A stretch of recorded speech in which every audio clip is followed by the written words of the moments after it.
आणि MPSCतून 1124 आपल्या मराठा समाजाचे युवक आणि युवती हे आज विविध प्रशासकीय सेवांमध्ये त्या ठिकाणी दाखल झाले आहेत।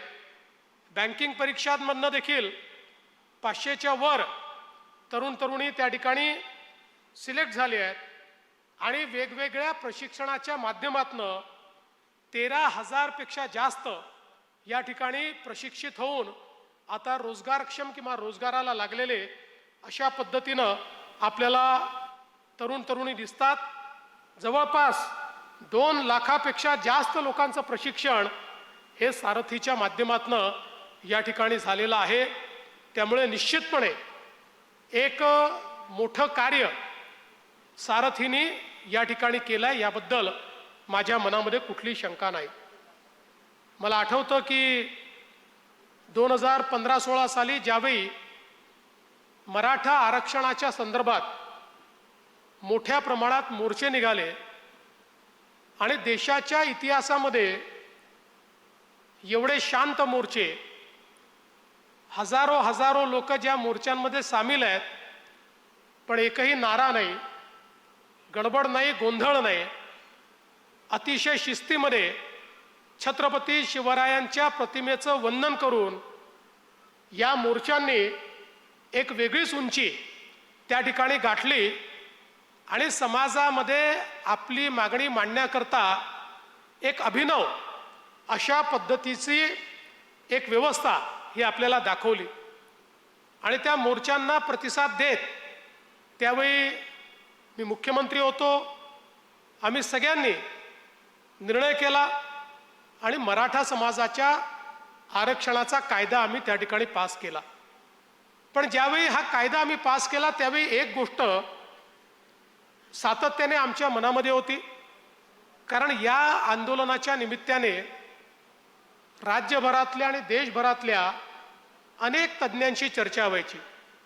मराठा समाजातले अनेक विचारवंत, बुद्धिवंत, विशेषज्ञ यांच्याशी चर्चा व्हायची की ही जी काही परिस्थिती आपल्याला पाहायला मिळते, एवढा मोठा समाज आहे, अनेक वर्ष ज्या समाजाने गावगाड्याचा कारभार हाकला, ज्या समाजाने स्वराज्याच्या स्थापनेमध्ये एक अत्यंत मोलाची भूमिका निभावली, ज्या समाजामध्ये राजकीय क्षेत्रामध्ये एक मोठी प्रगल्भता पाहायला मिळते, तो समाज एक मोठा वर्ग त्यातला आजही हा आपल्याला सामाजिक आणि विशेषतः शैक्षणिक आणि आर्थिकदृष्ट्या मागासलेला का दिसतो?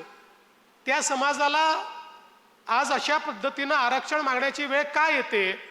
या दृष्टीनं खूप लोकांशी चर्चा आम्ही केली आणि त्या चर्चेच्या अंती असं लक्षात आलं की हा प्रश्न केवळ एका आरक्षणाने सुटणार नाही आहे। आरक्षण तर महत्त्वाचं आहेच, ती मागणी योग्यच होती, पण त्याच्यासोबत आपल्याला जोपर्यंत सामाजिक आर्थिक परिवर्तनाच्या वेगवेगळ्या योजना आणि सामाजिक आर्थिक परिवर्तनाची वेगवेगळी उपकरणं हे आपण सुरू करत नाही, तोपर्यंत समाजामध्ये विशेषतः जे एक प्रकारे निर्वासित आहेत, जे लोक समाजामध्ये मागे राहिले आहेत, अशा लोकांना या स्पर्धेच्या युगामध्ये आपण आणू शकणार नाही। आणि मग आरक्षण दिलं तरी देखील समाजातला एक वरचा वर्ग हाच त्या आरक्षणाचा लाभार्थी ठरेल आणि गावातला गरीब तरुण हा कदाचित त्याचा लाभार्थी ठरू शकणार नाही किंवा त्याला तिथपर्यंत पोचायला वेळ लागेल। आणि म्हणून मग वेगवेगळ्या प्रकारच्या उपाययोजना आपण सुरू केल्या, ज्याच्यामध्ये शिक्षण, प्रशिक्षण आणि रोजगार या 3 गोष्टींवर भर देण्याचा निर्णय आपण केला। आणि मग शिक्षणाकरता त्यावेळी असं लक्षात आलं की मोठ्या प्रमाणात गरिबीमुळे त्या ठिकाणी आमच्या मराठा समाजातले तरुण तरुणी हे व्यावसायिक शिक्षण घेऊ शकत नव्हते। शिक्षणाच्या खाजगीकरणामुळे मोठ्या प्रमाणात जे प्रायव्हेट कॉलेजेस उभे राहिले, त्या प्रायव्हेट कॉलेजेसमध्ये फी भरण्याची क्षमता ही आमच्या तरुण तरुणींची नसल्यामुळे त्या ठिकाणी कुठला तरी असा एखादा कोर्स करून टाकायचा की ज्यातनं रोजगाराची संधी नाही आणि एक डिग्री मिळवायची. डिग्री मिळवणारे बेरोजगार किंवा 12वी नंतर शिक्षण सोडणारे बेरोजगार अशी संख्या मोठ्या प्रमाणात होत होती. आणि विशेषतः ग्रामीण भागामध्ये शेती लहान झाली, घरं विभाजित झाले, परिवार मोठे झाले, त्यामुळे शेतीतनं कुटुंबाचं पालन करणं हे कुठेतरी शक्य नाही. अशा परिस्थितीमध्ये शिकायलाही पैसे नाही आणि शेतीही अपुरी, अशा दुष्टचक्रात अडकलेले अनेक विद्यार्थी होते. आणि म्हणून त्या काळामध्ये चंद्रकांत दादा आमचे मंत्री होते. आम्ही सगळ्यांनी मिळून निर्णय केला आणि मराठा समाजाच्या विद्यार्थ्यांकरता त्या काळात आपण ओबीसी प्रमाणे उच्च शिक्षणामध्ये 50% फी सवलत देण्याचा पहिला निर्णय हा आपण 2015-16 साली केला. आणि जवळपास 506 कोर्सेसमध्ये वेगवेगळ्या प्रकारच्या इंजिनिअरिंग, मेडिकल, MBA, BBA अशा फार्मसी 506 कोर्सेसमध्ये मराठा समाजाच्या मुलामुलींना आपण 50% फीची सवलत हा देण्याचा निर्णय केला. त्याचवेळी दुसरी एक गोष्ट अजून लक्षात आली की या शिक्षणामध्ये दुसरा प्रॉब्लेम काय आहे, तर ज्यांचे नातेवाईक शहरांमध्ये आहेत ते तर कसे तरी नातेवाईकांकडे राहून शिकतात, पण ज्यांचे नातेवाईक नाहीत किंवा ज्यांचे नातेवाईक आहेत पण ते सक्षम नाहीत, त्या लोकांना मात्र राहायला जागा नाही, खोली घेऊन राहता येत नाही. म्हणून त्या ठिकाणी शिक्षण सोडावं लागतं. आणि अनेक विद्यार्थी जे ब्राईट आहेत परंतु पैसा नाही, राहायला जागा नाही, म्हणून त्या ठिकाणी त्यांना सोडावं लागतं. आणि मग आपण त्याही करता योजना सुरू केली. पहिल्यांदा हॉस्टेलची योजना घोषित केली. काही किरायाने हॉस्टेल्स घेऊन आपल्याला करता येतील का त्याची सुरुवात केली. पण लक्षात आलं की हॉस्टेल्स बांधायला वेळ लागेल, सगळीकडे किरायाने हॉस्टेल्स मिळत नाहीत. आणि मग आपण त्या ठिकाणी भाऊसाहेब पंजाबराव देशमुख निर्वाह भत्ता योजना सुरू केली. आणि त्या योजनेच्या अंतर्गत विद्यार्थ्यांना त्या ठिकाणी शहरामध्ये राहण्याकरता त्यांच्या खोलीचं भाडं, त्यांच्या जेवणाचा खर्च आणि त्यांच्या पुस्तकांचा खर्च हा देण्याकरता योजना सुरू करून 60,000 रुपयापर्यंत त्या ठिकाणी विद्यार्थ्यांना तो खर्च देण्याची सुरुवात आपण केली की जेणेकरून फी देखील अर्धी झाली पाहिजे, राहण्या खाण्याचा खर्च देखील मिळाला पाहिजे आणि त्यातनं चांगल्या पद्धतीनं विद्यार्थ्यांना शिकता आलं पाहिजे. अशा प्रकारचा प्रयत्न आपण सुरू केला. दुसरीकडे रोजगाराच्या दृष्टीने अण्णासाहेब पाटील आर्थिक विकास महामंडळ जे खरं म्हणजे 95-96 साली सुरू झालं होतं आणि त्यानंतर पूर्णपणे डिफंक्ट झालं होतं, जवळपास बंद असलेलं हे महामंडळ आपण हा निर्णय केला की हे महामंडळ आपण त्या ठिकाणी पुनरुज्जीवित केलं पाहिजे. आणि ते महामंडळ पुनरुज्जीवित आपण केलं. आणि नरेंद्र पाटीलजी जे स्वर्गीय अण्णासाहेब पाटील ज्यांनी पहिल्यांदा मराठा आरक्षणाकरता बलिदान केलं, त्यांचे चिरंजीव नरेंद्र पाटलांनाच आपण त्याचं अध्यक्ष केलं. आणि मोठ्या प्रमाणात आपण त्याच्यामध्ये व्याज सवलतीची योजना आणली. आणि मला सांगताना आनंद वाटतो की आज जवळपास 2.25 लाखापेक्षा जास्त उद्योजक हे अण्णासाहेब पाटील आर्थिक विकास महामंडळाने तयार केले. कारण आपण त्याच्यामध्ये हे सांगितलं, यापूर्वीचा अनुभव असा होता की आपण महामंडळ तयार करायचो, त्याच्यामध्ये मुलं कर्ज घ्यायचे, दुर्दैवाने ज्या गोष्टीकरता कर्ज घेतलाय त्याच्यावर वापरायचे नाहीत आणि मग ते परतही करायचे नाहीत, कारण कुठेतरी वेगळीकडे ते खर्च केलं असायचं. एक औपचारिकता अशा पद्धतीची महामंडळ होती. आम्ही विचारपूर्वक सांगितलं की महामंडळाला कर्ज देण्याचा अधिकार तर देऊ, पण ते कर्ज बँकेतनं घेऊ. म्हणजे मग बँकेमध्ये जर कर्ज मागायचं असेल तर त्या ठिकाणी प्रोजेक्ट रिपोर्ट तयार करावा लागतो, त्याकरता सर्वे करावा लागतो, त्याकरता तुमच्याकडे व्यवस्था आहे की नाही ती दाखवावी लागते. हे सगळं करून जर एखाद्याने कर्ज घेतलं तर तो उद्योगावरच आपलं कर्ज खर्च करतो आणि त्याचा जो व्याज आहे ते व्याज मात्र आपण अण्णासाहेब पाटील आर्थिक विकास महामंडळातनं भरून बिनव्याजी कर्ज हे उपलब्ध करून द्यायचं आणि त्यातनं उद्योजक तयार करायचे. आणि मला आनंद आहे की नरेंद्र पाटलांनी गावोगावी दौरा केला आणि प्रत्येक ठिकाणी बँकांच्या आम्ही बैठका घ्यायचो, बँकांना टार्गेट द्यायचो. आणि आज जवळपास या ठिकाणी मला आनंद आहे की 2.25 लाख आपले उद्योजक हे आपण तयार करू शकलो. आणि वर्षाला केवळ व्याजापोटी 1500 कोटी रुपये आपण भरतो आणि जवळपास 7,500 कोटी रुपयाचं कर्ज हे आपण अण्णासाहेब पाटील आर्थिक विकास महामंडळाच्या माध्यमातून वेगवेगळ्या उद्योगांकरता त्या ठिकाणी उपलब्ध करून दिलं। हे सगळं करत असताना एक गोष्ट अजून आमच्या लक्षात आली की आपल्याला जर या ठिकाणी शिक्षणामध्ये, स्पर्धा परीक्षांमध्ये, प्रशिक्षणामध्ये, कौशल्य प्रशिक्षणामध्ये जर मराठा समाजाचा टक्का वाढवायचा असेल तर त्याकरता आपण ज्यावेळेस बार्टीची सुरुवात ही आपल्या अनुसूचित जातीकरता केली आणि त्यावेळेस लक्षात आलं की मॉडेल चांगलं आहे, या मॉडेलचा उपयोग आपण केला तर आपल्या समाजाकरता एक वन स्टॉप शॉप असला पाहिजे की कुठे जायचं। मुलांना माहिती असतं, काय करायचं माहिती नसतं। वन स्टॉप शॉप अशी एक संस्था उभी केली पाहिजे की जी संस्था प्रशिक्षण पण देईल, जी संस्था त्या ठिकाणी वेगवेगळ्या प्रकारचा अभ्यासक्रमाकरता तुमची तयारी पण करून घेईल, जी संस्था वेगवेगळ्या प्रकारे कौशल्य देखील आपल्याला देईल। आणि मग त्याकरता आपण सदानंद मोरे साहेबांची एक कमिटी तयार केली। त्या कमिटीने एक आपल्याला रिपोर्ट दिला आणि त्या रिपोर्टच्या आधारावर आपण सारथीची निर्मिती केली। मला आठवतं की त्यावेळी जी मराठा समाजाची उपसमिती होती, आमचे चंद्रकांत दादाच त्याचे अध्यक्ष होते आणि त्यांच्या अध्यक्षतेखाली या उपसमितीच्या माध्यमातून आपण निर्णय केला आणि आपण सारथीची स्थापना केली।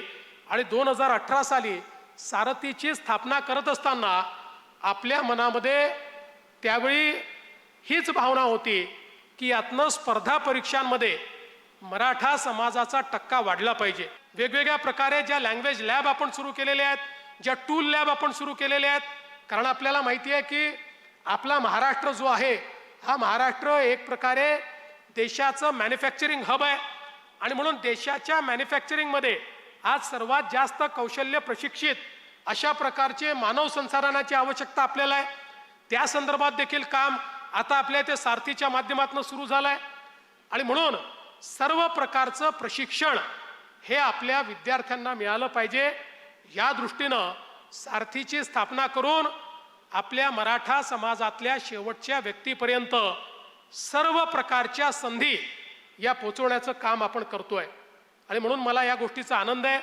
सारथी असेल, अण्णासाहेब पाटील आर्थिक विकास महामंडळ असेल, आता तर आपल्याला याची कल्पना आहे की खरं म्हणजे या सगळ्या संदर्भात हे जे आता आपण काम उभं केलं, या कामामध्ये आता नाशिक असेल, छत्रपती संभाजीनगर असेल, अमरावती असेल, नागपूर असेल, लातूर असेल, कोल्हापूर असेल, या सगळ्या भागामध्ये आता सारथीचं विभागीय मुख्यालय होत आहे, तिथे हॉस्टेल्स होत आहेत आणि या दृष्टीनं ही सगळी कामं पुढच्या वर्षीपर्यंत पूर्ण होणार आहेत।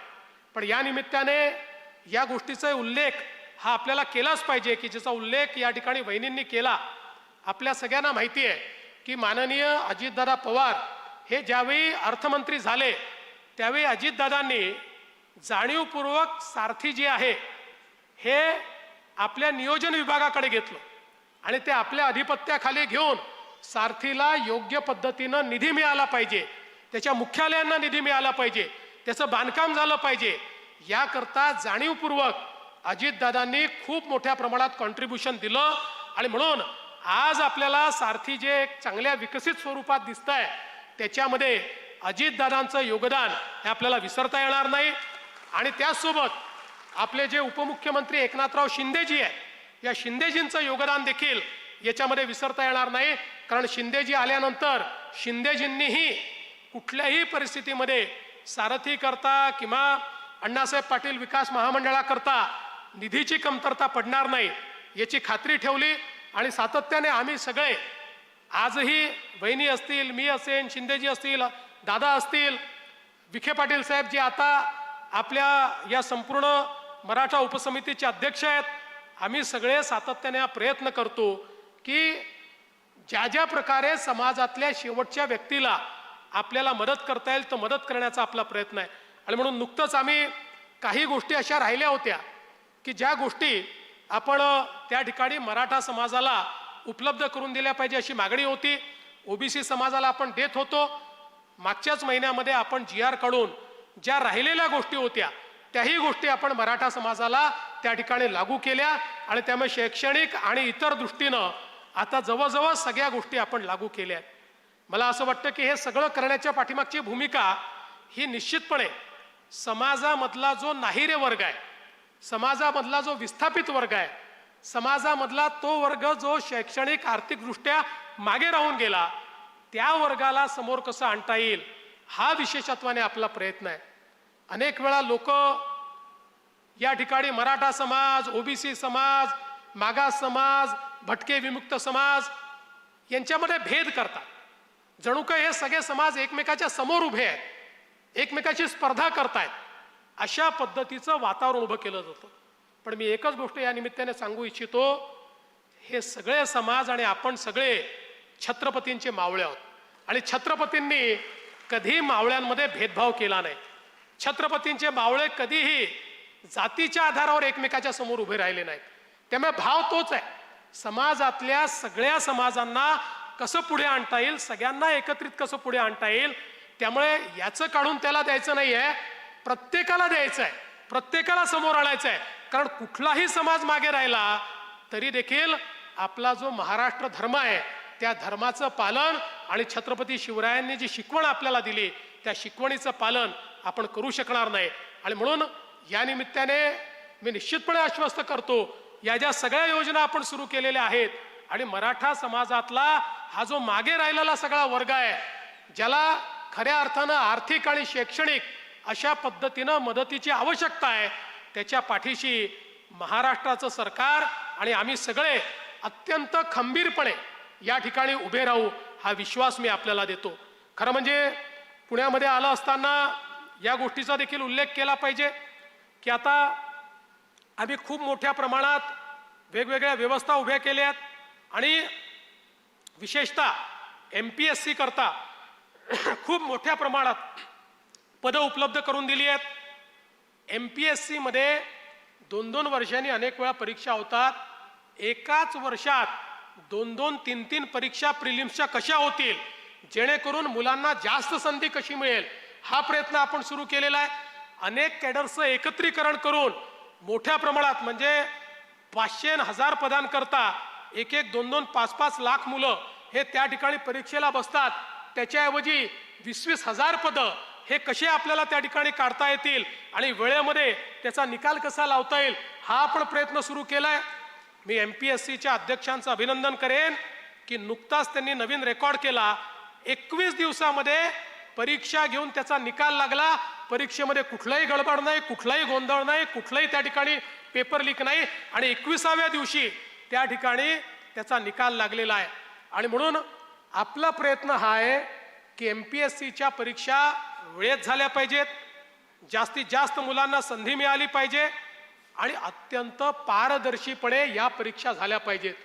या संदर्भात मला हे समजलं की आता काल परवा काहीतरी अध्यक्षांनी घोषणा केली की या सगळ्या परीक्षा ऑनलाईन घ्यायच्या आहेत. त्याच्यामुळे काही तरुणांमध्ये अस्वस्थता निर्माण झाली. कुठलाही निर्णय एकतर्फी होणार नाही. निर्णय हा आपण सगळ्यांची चर्चा करून घेऊ. मी आज अध्यक्षांना विचारलं त्यावेळेस अध्यक्षांनी सांगितलं देशातल्या सगळ्या स्पर्धा परीक्षा या त्या ठिकाणी ऑनलाईन होत आहेत आणि आता पुढच्या वर्षीपासून नीटची परीक्षा देखील त्याच पद्धतीनं घेण्याचा निर्णय केंद्र सरकारने घेतलाय.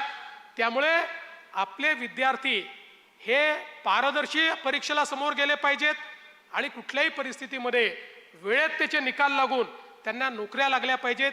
याकरता मी हा निर्णय घेतलाय. पण मी त्यांनाही सूचना केली की विद्यार्थ्यांशी व्यापक चर्चा करा, त्यांना हे समजावून सांगा हे निर्णय काही MPSCच्या हिताकरता नाही आहेत. निर्णय जे आहेत ते विद्यार्थ्यांच्या हिताकरता आहेत. विश्वासात घेऊन घेतलेले निर्णय हे नेहमी उत्तम असतात. एकतर्फी घेतलेले निर्णय हे अनेकांच्या डोक्यामध्ये काही ना काही कन्फ्युजन तयार करतात. आणि म्हणून मी विद्यार्थ्यांना आश्वस्त करू इच्छितो MPSC मध्ये बदल खूप करायचे आहेत, त्याच्यामध्ये पारदर्शिता अधिक आणायची आहे. पण हे सगळं करत असताना विद्यार्थ्यांना केंद्रस्थानी मानून आणि विद्यार्थ्यांनाच त्या ठिकाणी विश्वासात घेऊन हे केलं जाईल. फक्त या निमित्ताने मला एवढंच सांगायचं आहे, अनेक वेळा कोचिंग क्लासेसचे लोक काहीतरी त्यांच्या ज्या काही अपेक्षा आहेत किंवा त्यांचं जे काही सेटअप आहे हे सेटअप डिस्टर्ब झाल्यामुळे या ठिकाणी जे आंदोलन उभी करतात ती मात्र करणं योग्य नाही आहे. त्यांनाही माझं सांगणं आहे की तुमचं काम हे मुलांना प्रशिक्षित करणं आहे, मुलांना त्या ठिकाणी वापरणं हे तुमचं काम नाही आहे. त्यामुळे अशा पद्धतीनं जर मुलांचा वापर कोणी करणार असेल तर ते देखील योग्य नाही आहे. हा राजकीय विषय नाही, आपल्या मुलांच्या भविष्याचा आणि भवितव्याचा विषय आहे. आज मला सांगताना आनंद वाटतो, आपण निपुण सेतू सुरू केला आणि निपुण सेतूच्या माध्यमातून खरं म्हणजे आता लाखो मुलं परीक्षेला बसतात, त्यातले 1000 मुलं त्या ठिकाणी कुठेतरी नोकरीला लागतात. याचा अर्थ उरलेले जे मुलं आहेत त्यांच्यामध्ये काही क्षमता नाही असं नाही, अर्ध्या टक्क्यांनी अर्ध्या मार्काने मुलं मागे राहून जातात. आणि म्हणून आपण निर्णय केला, हे जे त्या ठिकाणी पात्र झाले नाहीत पण शैक्षणिकदृष्ट्या बौद्धिकदृष्ट्या पात्र आहेत, जागा कमी आहेत पण त्यांना त्या ठिकाणी कमी जागा असल्यामुळे त्यांना त्या नोकऱ्या मिळाल्या नाहीत, यांच्याकरता निपुण सेतू आपण तयार करतोय. त्या सगळ्यांची त्या ठिकाणी यादी ही आपल्या वेबसाईटवर असेल आणि त्या सगळ्यांची यादी आपण वेगवेगळ्या इंडस्ट्रीमध्ये पाठवू आणि त्यांना सांगू, हे सगळे मेधावी लोक आहेत, हे सगळे हुशार लोक आहेत, हे सगळे तज्ज्ञ लोक आहेत, हे सगळे प्रशासकीय अधिकारी बनू शकण्याची क्षमता असलेले लोक आहेत. त्यामुळे तुमच्याहीकडे ज्या जागा निघतात त्या जागांमध्ये तुम्ही यांना घ्या आणि तुम्ही जर यांना घेतलं तर तुमच्या प्रशिक्षणाचा खर्च हा राज्य सरकार त्या ठिकाणी देईल. अशा पद्धतीनं वेगवेगळ्या पद्धतीनं हा निपुण सेतू देखील आपण सुरू करतोय. त्यामुळे जे स्पर्धा परीक्षांमध्ये त्या ठिकाणी चांगले मार्क मिळवूनही त्यांना ती जागा कमी असल्यामुळे जागा मिळत नाही, अशाही तरुणाईला त्या ठिकाणी एक मार्ग मिळाला पाहिजे, हा आपला प्रयत्न आहे. या निमित्ताने मी आज सारथीच्या कार्यालयाला त्या ठिकाणी भेट दिली. अतिशय सुंदर कार्यालय आहे, मोठं आहे, भव्य आहे, आपल्याकडे जागा आहे.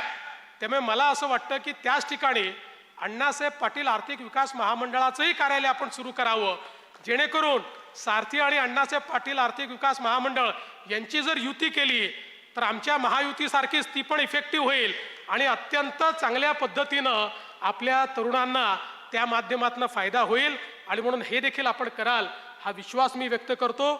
पुन्हा एकदा या ठिकाणी आलेले यशस्वी विद्यार्थी, त्यांचे पालक या सगळ्यांचं मनापासून अभिनंदन करतो, सारथीच्या टीमचं मनापासून अभिनंदन करतो आणि या सगळ्यांचा सत्कार करण्याची संधी तुम्ही मला दिली त्याबद्दल आपल्या सर्वांचे आभार मानून मी माझे 2 शब्द संपवतो.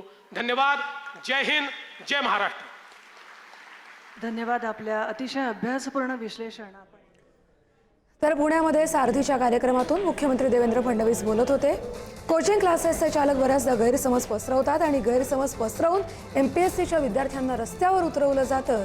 या संदर्भात इतर अनेक गोष्टींसंदर्भात मुख्यमंत्री देवेंद्र फडणवीस यांनी प्रतिपादन केलं आहे. परीक्षा ऑनलाईन घेण्याचा निर्णय एकतर्फी होतो, विद्यार्थ्यांना विश्वासात घेऊनच बदल केले जातील असं देखील त्यांनी आश्वस्त केलं आहे. MPSC ऑनलाईन परीक्षेबाबत मुख्यमंत्री देवेंद्र फडणवीस यांनी केलेलं हे विधान तर सारथी विकसित रूपात दिसते. याच्यात सगळ्यात मोठा वाटा अजितदादांचा आहे. तर एकनाथ शिंदे यांनी सुद्धा सारथी निधीची कमतरता पडू दिली नाही असं देखील मुख्यमंत्री देवेंद्र फडणवीस यांनी म्हटलेलं आहे. सगळे समाज हे छत्रपतींचे मावळे असल्याचं विधानही यावेळी मुख्यमंत्र्यांनी केलं आहे.